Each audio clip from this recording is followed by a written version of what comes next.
విజయ్ దేవరకొండ రష్మిక మందనల పెళ్లికి ఎవరెవరు వస్తున్నారు, గెస్ట్ల లిస్ట్ ఏంటి అని చెప్పేసి కొంతమంది అయితే దీని గురించి సర్చింగ్ చేస్తూ ఉన్నారు.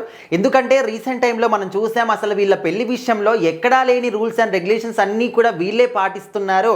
అసలు ఇంత రూల్స్ అండ్ రెగ్యులేషన్స్ పెట్టినప్పుడు అంత గ్రాండ్గా ఉదయ్పూర్ ప్యాలెస్లో పెళ్లి చేసుకోవడం ఎందుకు, ఇంట్లోనే తాళి కట్టుకొని ఉండొచ్చు కదా అని వాళ్ళు కూడా ఉన్నారనమాట. సో మరి ముఖ్యంగా చాలా అంటే ఎవరిని కూడా ఈ యొక్క ఇన్విటేషన్ లేదు మ్యారేజ్కి అని చెప్పేసి చాలా కొద్ది మంది మాత్రమే ఇరు ఫ్యామిలీకి సంబంధించినటువంటి వాళ్ళు ఎవరైతే క్లోజ్గా బంధువులు ఉంటారో వాళ్ళు మాత్రమే వస్తారని చెప్పేసి, అది కూడా మీడియాకి నో ఎంట్రీ అని చెప్పేసి, సెల్ ఫోన్లు నో ఎంట్రీ అని చెప్పేసి ఈ విధంగా కొన్ని రూల్స్ అండ్ రెగ్యులేషన్స్ అయితే వాళ్ళు పెట్టుకున్నారనమాట.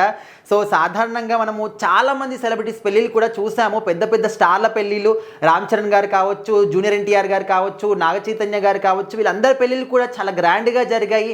చాలామంది వాళ్ళ ఫ్యాన్స్ కూడా పెళ్ళిళ్ళకు వెళ్ళారు. అదేవిధంగా మీడియా కూడా అక్కడికి అలో ఉంది. అందరూ కూడా చాలా అద్భుతంగా టీవీలో ప్రత్యక్ష ప్రసారాలు కూడా వచ్చాయన్నమాట వాళ్ళ పెళ్ళిళ్ళు. ఫ్యాన్స్ అందరు కూడా చూసి చాలా చాలా హ్యాపీగా ఫీల్ అయ్యారు. మరి మీరెందుకు ఇంత సీక్రెట్గా పెళ్లి చేసుకుంటున్నారు అని చెప్పేసి వీళ్ళ ఫ్యాన్స్ అయితే చాలా చాలా డిసప్పాయింట్ అయ్యారనమాట. సో ఇప్పుడు అసలు ఎవరెవరు వెళ్తున్నారు పెళ్ళికి అనే దాని గురించి ఒక చర్చ నడుస్తుంది. సో దాదాపుగా ఓన్లీ అంటే 200 మంది మాత్రమే వీళ్ళ పెళ్ళికి హాజరవుతున్నారు అనే ఒక మాట మాత్రం వినిపిస్తుంది అనమాట. అంటే రష్మిక గారి సైడ్ నుంచి ఒక 100 మంది, విజయ్ గారి సైడ్ నుంచి ఒక 100 మంది, అంతకుమించి ఎక్కువ ఎవరు కూడా లేరు.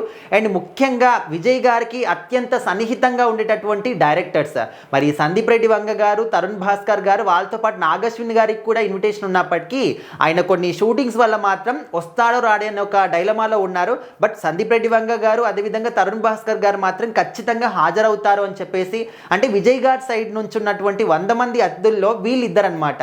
సో మిగతా 98 పీపుల్ అందరూ కూడా వాళ్ళ ఫ్యామిలీకి దగ్గరగా ఉండేటటువంటి వాళ్ళు బంధువులు మాత్రమే ఉంటారు.